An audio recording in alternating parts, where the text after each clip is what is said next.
الرحمن الرحيم. الحمد لله رب العالمين، والصلاة والسلام على رسولنا محمد وعلى آله وصحبه أجمعين. أيها الإخوة، ننتقل إلى مرحلة أخرى من السيرة النبوية، وبعدما ننتهي من هذه الصفحة سنعلم بأن مجرى التاريخ في الجزيرة العربية قد تغير وتحول. اليوم نتكلم حول بداية أو استعدادات غزوة الأحزاب، ولها اسم أخرى غزوة الخندق. أحزاب جمع حزب، أي اجتمعت قبائل كثيرة، أحزاب، مشركون، يهود، غيرهم، قريش، غير قريش، اجتمعوا حلف يعني. وخندق هو الحفر الذي حفرها المسلمون أمام أحد، أو عفوا بجنب المدينة الجهة المفتوحة، فسمي باسمين: خندق وغزوة الأحزاب. سنتكلم حول بداية واستعداداتها إن شاء الله. برايت عزيز إيرو من بحث سيرة بيخنبر حرب أم جاند بين حرب خندقي، جاند بين حرب أحزاب. أحزاب كلمة بعربية بشكل مرة زحمته. أحزاب جمع حزبية، يعني حزب، جروب، بارتي، جماعات. لنافا كيدن جراتي وتن حرب خندقي. خندق او چعلا كوتي كولاندن، نه خندقي كو ملت مشخا ودا به مال اخرات كر او نه لوي وقت هانه سلاح کی پر غریب و میانه بحثای بکن. خندق عرضه کی قلد کولی مسافه کی الگور احتیاجیت جراته گوتن خندق عرض کولی اویا ناوی خندق جوی هاتیه. يعني اوا حزبيجي قريشي وهنكي قبيله دني وقبيله دني وتبع يهوديه وانا بلا كتاف كون ببون جراهات قوتن حرب احزابا تبع كيفان حزبها تبون. يعني وقع ناتو كمانات بيجن يا ناتو كو كان حب دولت توبونه او جي ناتو اي وقت هاني بون. امي انا بحث دسبيكا وي شري هاني بكن ياجي اماده بونوي لي انفياج انا دفعم بكن اف شري هاني هدي بو دسبيكا ياجي اف حربك هاني بركي تدا انسان پر كيمات من كشتني بو دسبيكا صفحه تازه لوی هرم هانه دا صفحه کا تازه دی ببو پشت بیا صفحه کا دی چه بو لورا مثال دوباره بکن پیغمبر پشت وی شرع خلاص بو گوج انا پیدا امیری شوام کراوی دی ریش مناکن امیدی ریش شوام بکن صفحه کا تازه دی ببو د حیات پیغمبر د علیه الصلاه و السلام دی اف صفحات گرتن صفحه کا دی دفاع درکتن دی ایجا مسلمان ایریش بسروان داد کن اما انا بحثای بکن. طبعا كان في العام الخامس يعني هذه المعركه او غزوه احد. متى بدأ الاستعدادات؟ بعدما استقر الوضع تقريبا نسبة جيدة في المدينة وحولها. المنافقون أسكتوا، قبائل العربية قبيلة أخرى كذلك تريد أو طردوهم من المدينة، كذلك بعض القبائل الأخرى خضعوا للمسلمين بعدما أصاب المسلمين ما أصابهم في أحد، ففقد المسلمون شيئا من سمعتهم. ولكن خلال سنة أو سنة شوية استطاع الرسول صلى الله عليه وسلم بحكمته وحنكته ومجادلته والصحابة معه أن يقروا مرة أخرى الوضع، واستقر الأمن، فعاد إليهم مرة أخرى هيبتهم وخوفهم. بدأ بعد هذه المعركة، يعني بعدما استقر الأمن فانتقل المجموعات الأخرى لأن يعملوا على شيء يقضوا به على المسلمين. افشار هانه سال 50 دابو تقريبا سال 5 هجری دا پشتک پیغمبر هجرت مدینه کرد. افشار هانه پشتکو المدینه هدی ام بجن وضع اكو بيدنگ بو هدي لورا ده هفته ما بحثش كر ما بحث افتراء حضرت عائشه كر او افتراء دي قضيه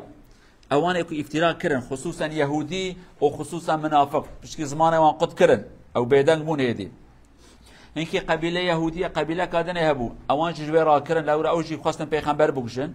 ورحاصله كلام پشت احد حتى في شرهانه پیغمبر و تبع صحابیه گلک شرکی کر مجادله کی کر حتی ما قلت سه جاره مسلمان برن شوره جی کی دی حب جی کی هفته حبا کشتن يعني ما مصیبت هاتن سریوان پشتک هدی وضع ام بجن وضعیت بیدنگ بو مسلمان جاره کادی قوت اخو کرن دست خو و جاره کادی بون خادی آخافتن د مدینه دا و در دور مدینه دا پشتوی افشارهانه دست بید که يعني بشتي زحمتك احد حتى بشار يعني مسلمان قالك مجادله كما ذكر يعني كان جرى شهيدات كرنه بير المعونه رجيع جيك دايحه مسلمان كشتن جيك شيستون يحب حفطي حبا كشتن يهوديه خاص بيغمبر بوجن ور حاصله كلام قالك تشهات كرين حتى كيدي واضح ساكني حتى بيغمبر شو علي شامي داجي لوان بني جندل ما قدومه الجندل شو حتى نزي شامي جي يعني منطقه كي بيدنگ بو پشتك بيدنگ بو ابشر يعني دس بيت كيجا ابدس اماده بونوي. بدايه هذه المعركه ايها الاخوه الافاضل، قبائل اجتمعت بعض القبائل العربيه. اولا كان هناك يهود وقبائل كثيره من القبائل العربيه. لا تنسوا شيئا، أحيانا هناك مجموعات كثيرة يحتاج إلى عقل يجمعهم. كان هناك قبائل عربية كثيرة، ولكن طبيعة العرب في هذيك الوقت ربما من أجل الأرض الذي يعيش عليه كل قبيلة دولة برأسها، لا يخضع أحد لأحد، إلا بعضهم كانوا يحترمون قريش خوفا من المكة يعني من الكعبة يعني لذلك، والباقي كلهم عنتر يعني كل واحد يقول أنا دولة برأسي. فلذلك العرب كانوا متفرقين ومتشتتين مثل الأوم، كل ما يأتي واحد يضربهم ضربة من هنا ومن هناك. فبعدما استطاع الرسول أن يجمعهم هزم به دولتين كبيرتين.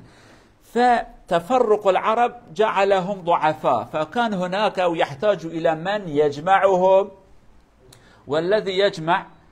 إما أن يكون عقله كبير أو يكون لديه أموال كثيرة أو يكون لديه قوة أكبر من قوتهم حتى يخضعوا له. فالذين جمعوهم كان لديهم المال وهم اليهود، يهود خيبر. وبعدما اجتمع بعض القبائل الذين طردهم المسلمون من مكة، فهم أصل هذه المعركة، هم الذين جمعوا هؤلاء القبائل العربية بالحركات الدبلوماسية. سنقول ماذا قاموا به، فكيف استطاعوا أن يجمعوهم. هذا هو. إذا كان هناك شعوب متفرقة فيحتاج إلى من يجمعهم، إذا لم يجد أو لم يوجد أحد يجمعهم سيكونوا متفرقين وكل واحد يأتي ويضربهم من جهة واحدة. وكان وضع العرب في الجزيرة العربية هكذا، يرسل ملك فارس أحد يقول اذهب ائتوني برجل الفلاني، ائتوا بالرجل الفلاني، كأنهم ضعفاء أو عبيد يعني، لا احترام لهم لأنهم كانوا متفرقين. فبعدما جمعهم الإسلام أصبح لهم هيبة ومكانة في الساحة العربية والساحة الدولية.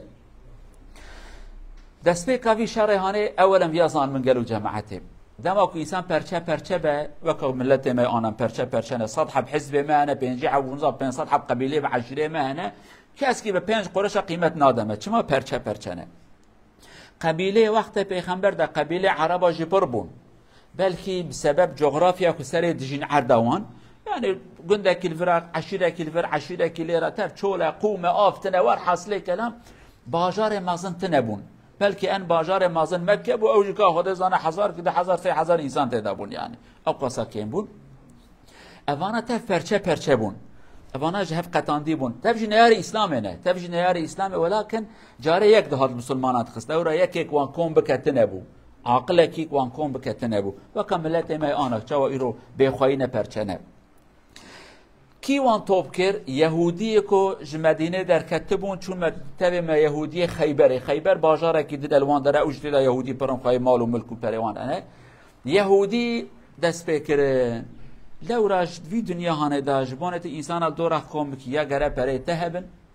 يا جي غره ظلامته هبن شهد يا ظلامته يا پريته عقل فايده ناده ملت احترام عقل پر ناگره احترام پرادگره احترام ظلاماتگره لو ما قالك إنك قبيلة وعشيرة ودولة هنا سروك وناكن بينش قرش لبراك ظلامي وانبر انت مش وانت ترسن يعني يجي بري وان قال لك ملت برادستين بفي شكل هاني افيكو كارب وان عربا كوم بكل سرنيرتيا پیغمبر عليه الصلاة والسلام يهودي بون يهودي بري وان قال لك بون و دیپلماسی که باش کار و خباته کی کرن ملت الهمبر پیغمبر دکاربون کم بکن. امی آنا بحث هم بکن که وان یهودی هانه چوا کرن بدکاربون ملت کم بکن، یعنی گاوا که ملت من آنا ملت کرد بجم 45 میلیونن وکا کنه نفر کی بنجی وکا شخص کی نه بلورم هر یکی بسر خود دولته کی هر کس کی ام بسر خود مازنه کی نه تشت کی نه دحب انسان ما گوتنا بدنگ مناچه هب، يعني یک گهداریه یک نه که لو ما ایرو ام به قیمتن قبيله وی وقتی جی پر بون ولی بلاکن هر کس کل دو منفعته کی بو به قیمت بون لی یهودیا دکاربو وان انسان هانه کم بکن. اما انا بحث بكم كيهوديه شواكر في شكل هانه. طبعا ما قام به اليهود ايها الاخوه، ارسلوا حوالي 20 واحد دبلوماسيين كلهم الى مكه والى بعض القبائل غطفان وهكذا. ارسلوا اليهم اولا الى مكه ليتكلموا مع القريش يستفزهم، يقول محمد عمل فيكم هكذا وهكذا وهكذا، أهانكم مزقكم لم يبقى لكم مكانه، وحاولوا أن يستغلوا ما يعيشه أهل مكة من الفقر، لأن المسلمين قطعوا عليهم بعض طرق التجارة، فكانوا فعلا في وضع لا يحسدون عليه كما يقال باللغة العربية، فحاولوا أن يسحبوا، يقول تعالوا يعني أنتم إلى متى ستسكتون ونحن سنعينكم وهكذا سنقوم به. فاستطاعوا أن يجمع منهم أو يستفزوهم، وهؤلاء قالوا نحن سنجمع معنا من القبائل الذي نحن نشترك في الحلفات هكذا حوالي 4000 رجل. استطاع قريش أن يجمعهم 4000 مقاتل. من جهة هكذا حاولوا واستطاعوا أن يقدموا القريش إلى أمام. ومن جهة أخرى الآن تكلم المال، ناحية دبلوماسية أحيانا تتكلم بكلام وأحيانا المال. ذهبوا إلى غطفان ومن حولها فقالوا لغطفان إذا أنتم تجمعوا عدد كبير من المقاتلين نحن سنعطيكم مقدار كبير من التمر الخيبر. خلاص، هناك لهم من له كراهة عداوة للإسلام وهناك من يبحث عن المال. غطفان كانوا يبحثون عن المال، ويهود خيبر وعدوهم بأن يعطوهم مبلغ جيد، كمية كبيرة من التمر الذي يحصدونه هذه العام الذي هم فيه. فقالوا خلاص أنتم تعطوننا من جهة ونحن سنهاجم على المدينة نأخذ منهم كذلك، هذا يكفينا. إذن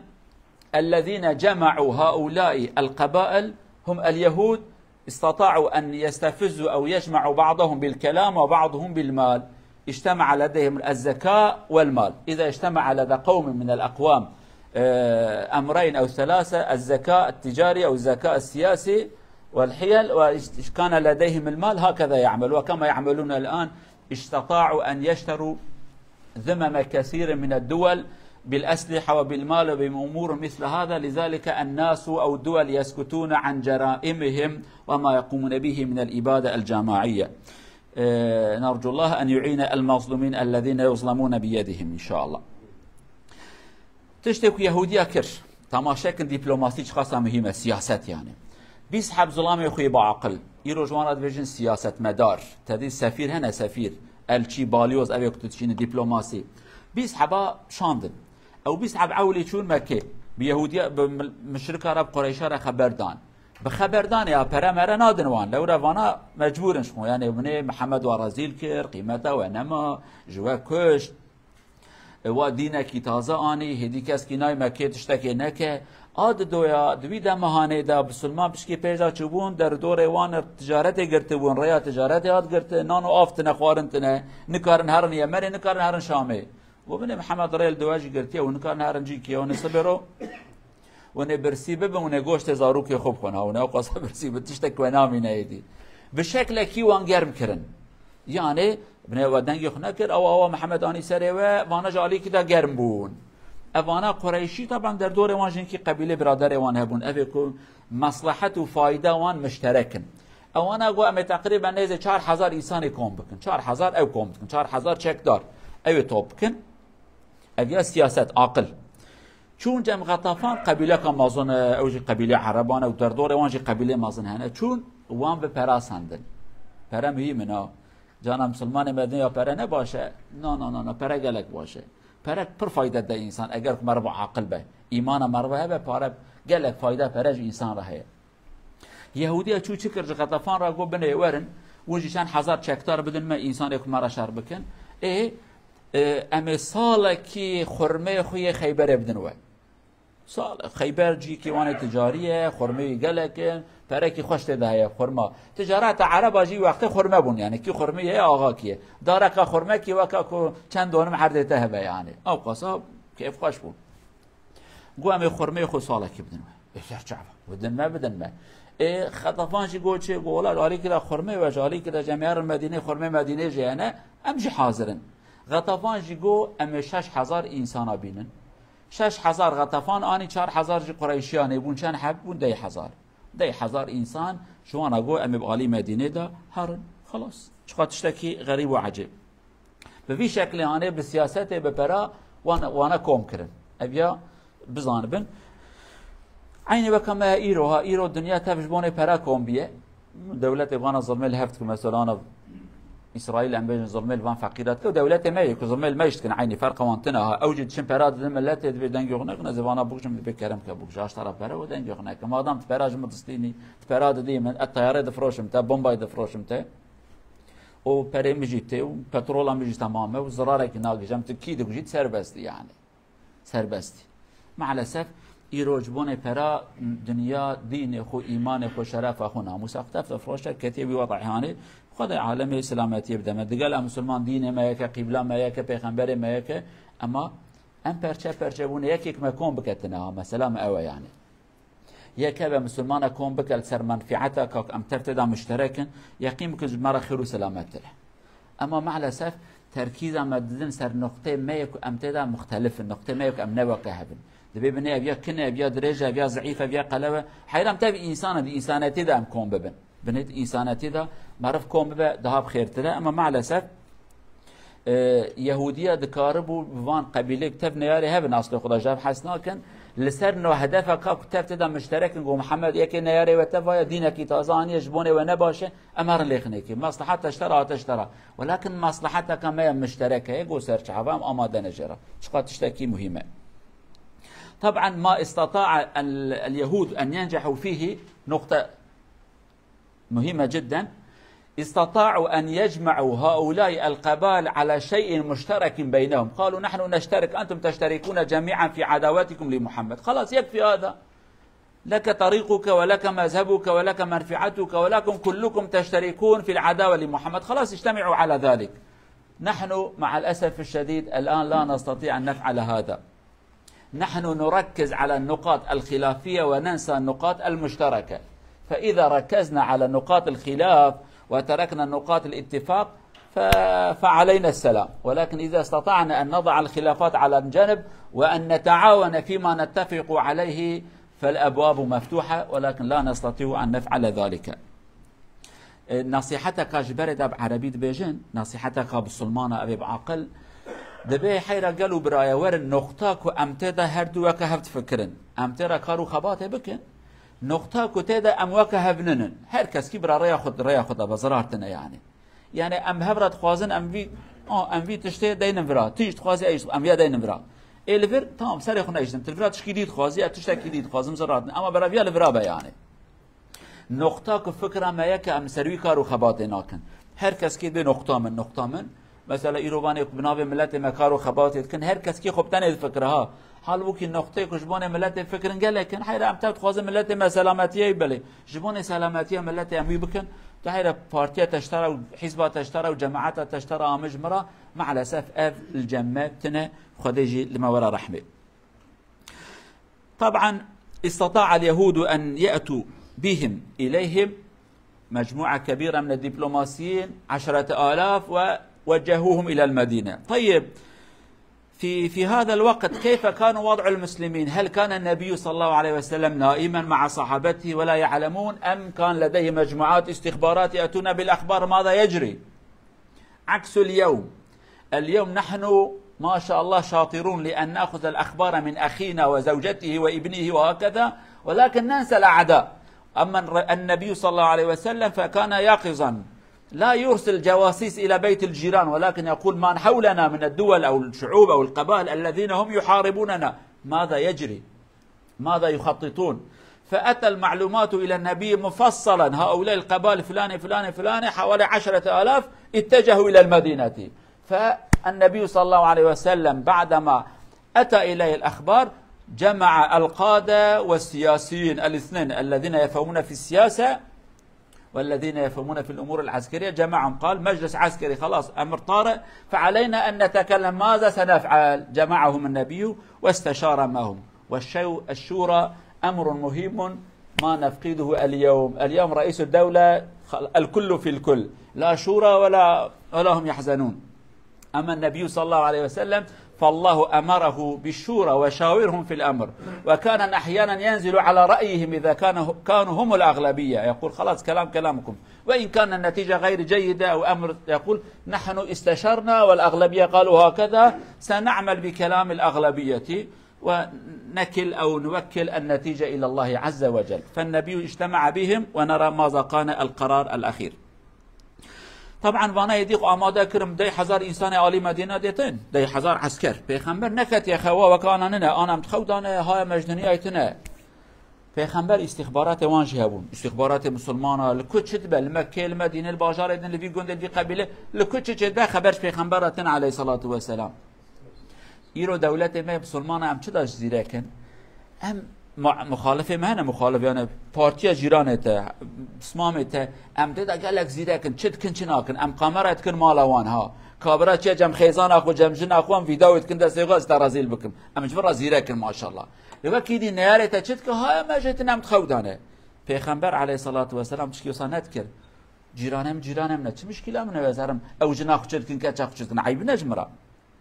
ولكن نبي صاحيده ابيك بيرا نيارتيت كاكينه پیغمبر خبري وانقش كوم كن نيارتي شرع قرات اماده بك يعني خبرش پیغمبر هات عليه الصلاه والسلام شكلك يزو وخبرك ام بجن مفاصل برفرا يعني كي تشكريه كان عبي انسان كداتينه خبرش پیغمبر هات كد 10,000 انسان تنسر مدينه پیغمبر صلى الله عليه وسلم بريك وانا طبعا بقى يرو بالطيارات انكاري وريد 10,000 انسان راحت لنا كدروك دا كوم حتى كوم دبن حتى تن حتى دمشن 10,000 انسان يعني توريد بركي بيسرو بركي ما اكيد خوازه دفينا بهانه دا پیغمبر عليه الصلاه والسلام پشت خبر جرات صحابيا كوم كر صحابي دو گروپ صحابیه پیغمبر هبون اوی پیغمبر بوانا شیورد کرد گروپه کی عسکر بون قائد بون ضابط ام جوانات بشن گروپه کادن جی اوی خوی سیاست و خوی تجربه وانات زمان هبون يعني پیغمبر توا توب کرد ام لومات بشن مستشار وی عسکری هبون مستشار وی سیاسی هبون اوی کش دنیای انساناش طبیعت وان فهمت کن و اوی کل گور پیلان و تکتیکی حربه فهمت کن او جيبون پیغمبر عليه الصلاة والسلام دقال وان خبر دا و اميانا تماشا كن كان اوكي پیغمبر چبو عليه الصلاة والسلام بلانو بروجي پیغمبر صلى الله عليه وسلم. طبعا اولا النبي استشارهم هذا النقطة الاول. الثاني حينما جمعهم وكان النتيجة رأي سلمان الفارسي الصحابي الجليل الذي يقال بأنه من فارس قد يكون فارسيا وقد يكون أفغانيا وقد يكون كرديا والحاصل معروف سلمان الفارسي له حكاية طويلة الذي كان يبحث عن الإيمان ويقبل أن يكون عبدا لحتى يصل إلى الإيمان فباعوه إلى أهل المدينة وحينما رأى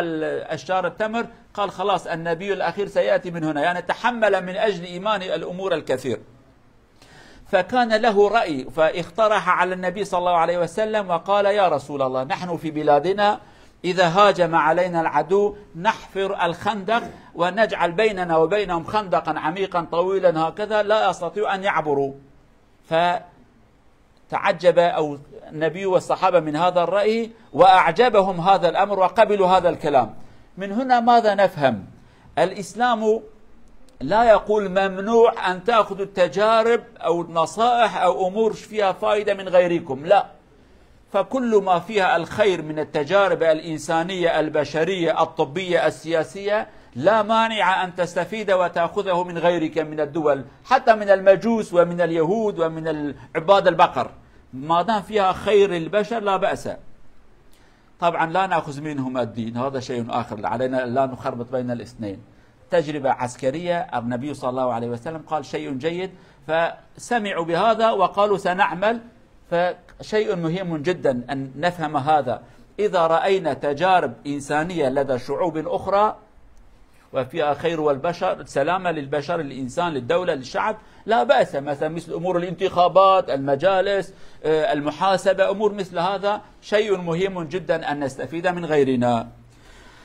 تشتيق پیغمبر که صلی الله علیه و سلم صحابیا کوم کرد ام چه بکن چه نکن وانا هاتن یدی مسلمان نخوازن مکه در مدینه در کبن ده وان شوتی ده احد ده بلاکی مازن هات سریوان یدی گو ام در ناکبن براورن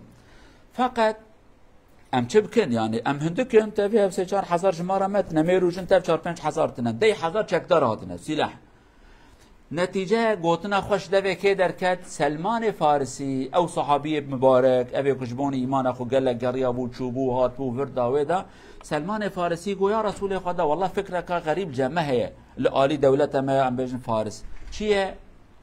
دما کنه یار ورن سر باجاره کی ام عردید کولن خندقه کل پیشان ود کن نکارن سنه در باس بن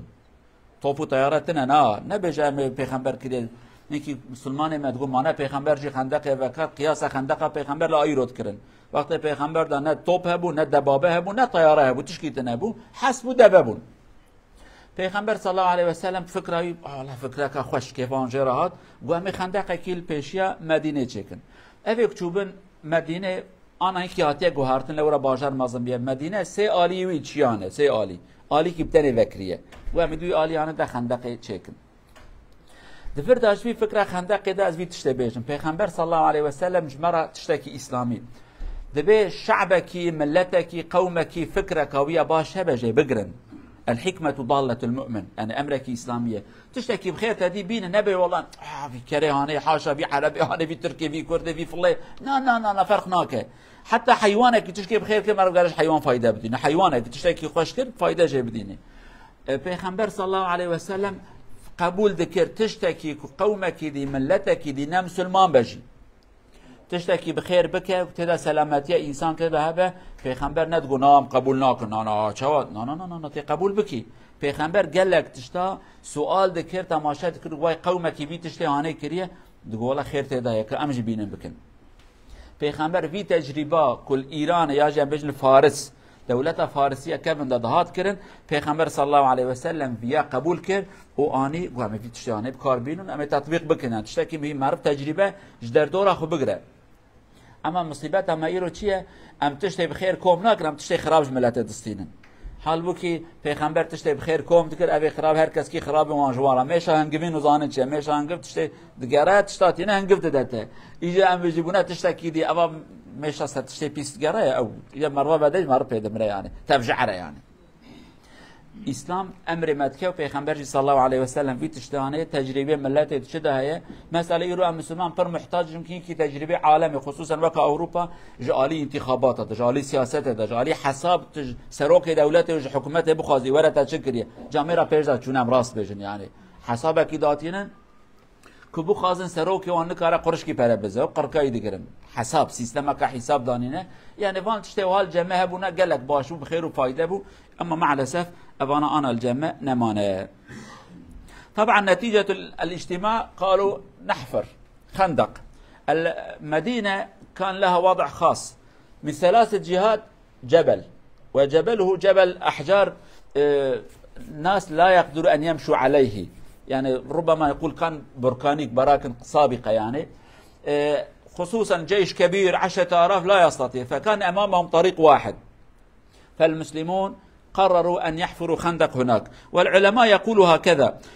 طولها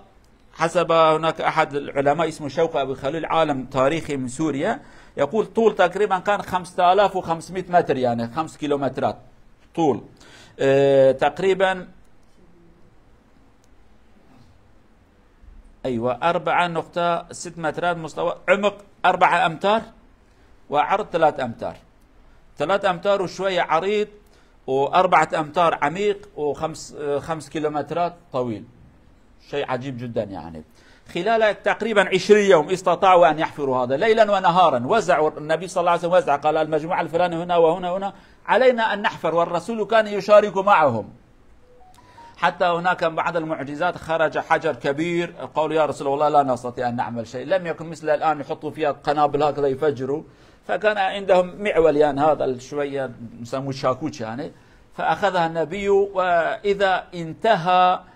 إمكان البشر أو توقف الإنسان لدى مرحلة قال انتهى طاقتي فيتدخل إرادة الله عز وجل فالله عز وجل أعطى قوة للنبي صلى الله عليه وسلم فضربه 3 مرات كل مرة يكسر تقريبا حوالي ثلث وكل مرة النبي يكبر الله أكبر فتح الشام الله أكبر العراق عفوا الإيران نحن نقول إيران أرض فارس يعني والمرة الأخيرة اليمن صنعاء قال أرى القصور الشام قصور اليمن هكذا فالحمد لله حصل معجزات كثيرة في الجمعة القادمة سنتكلم يعني خلال أيام ليلا ونهارا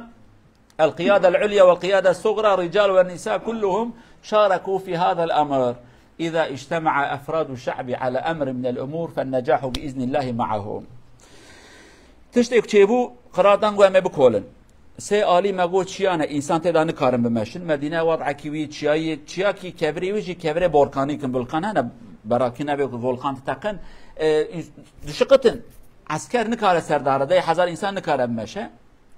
جهته كيبتنه فكري ماي او جهته هاني جي گوجوی نقطه حتی بی نقطه می بکول زمان وان که ما 20 رو کی زمان وان هه دوی 20 روی هانه دا 5 کیلومتر کولان کتاب بحث 5 کیلومتر 5 کیلومتر 4 کیلومتر کور 3 کیلومتر فرای یعنی به وی شکل هانه بشابو برو پیغمبر دوان صحابیه دنه ظلام و کچ و حتی ما بحث معجزه کی کچ معجزه دی مستقبشن كبركي مازن دركت كبرش قال دركه ولا ورا خندق جناب كرن نكرن قولم نكارن و كان جهازك بشكين اشتنبو كومبرسور ما بروسرتن انا قلت يا رسول خدا والله كار ما خلاص جبير وانكن قالوا جماعه دمك قوه بشر خلاص بقى قوه خديت ميداني دمك بشر شغل خير كار خير وحيره والله من افهات وكدي يا ربي حاولته ربي عالم بدا يجي از وظيفه خدكم وربي عالم وظيفه خير پیغمبر گفت ام بجن چاکوچلو زانه چیه چاکی چی انا ابي مر بتشتا تشكين عدد كوله ناوي چیه کرو بفرنا بفرق داره تشكينه وار حاصل ابي مر بعدد كوله كبرات تشكينه تشتكي ساكنو چاکوچ گرانز نار ناوي ساكنو هي پیغمبر هجر تقول الله اكبر لتخست هيك سيكا ويدشكيا الله اكبر قوله شام وبو شام تنا اذا مسلمان كانوا خو اداره بكن جاره دو عليقس قول الله اكبر يمن وبو اواسيا و فارس وبو هر جار ليت خيك سيكا كفردش كي پیغمبر تكبيره كده به الله اكبر وبوج مرا طبعا صحابيش تكبيرتين لو رزان تجد به پیغمبر در راسته خبر شاره بالاتن هر اچبه ور حاصله كلام وانا 5 کیلومتر کولان 3 متر اوقا 2 متر اوکینو عفوا 4 و 3 و بشبو بروب زحمته بازيته كيتا بهبره كولان حفتاتي ان شاء الله مدوام بكن ايدي چواچبو رب عالمي مش نتا پیغمبر دور نخینه علیه الصلاة والسلام جیانک اسلامی پاک خدا بکن نصیب ما سلامتی دین و دنیا خدا بدم ان شاء الله. نرجو الله عز وجل ان يوفقنا وان يحفظنا وان يرزقنا لان نسير على سنة النبي صلى الله عليه وسلم. ابقوا في حفظ الله ورعايته والسلام عليكم ورحمة الله وبركاته.